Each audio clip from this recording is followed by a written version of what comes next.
We'll guide you through how to sell your Blender assets on Gumroad. If you find this helpful, consider subscribing and liking the video.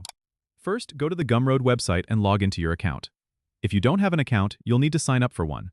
Once you're logged in, you'll see your dashboard. Click on the Products tab on the left side menu. Next, click the New Product button and choose Digital Product since you're selling Blender assets. You'll be prompted to enter a name for your asset and its price. Make sure to choose a price that reflects the value and effort you've put into your work. After naming your product, click Next to upload your Blender file. You can upload multiple files if your asset includes several elements. It's important to ensure your files are well organized and clearly labeled, which makes it easier for your customers to navigate. Once your files are uploaded, you'll need to add a cover image. This is a crucial step because a good visual representation can attract more buyers.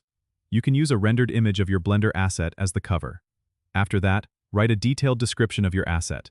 Highlight its features, potential use cases, and any instructions for use. This is where you can really sell the benefits of your product, so be clear and concise. After you've filled out all the necessary information, click Publish to make your product live on Gumroad. Once your product is live, you can share the link on social media, forums, or with your email list to attract buyers.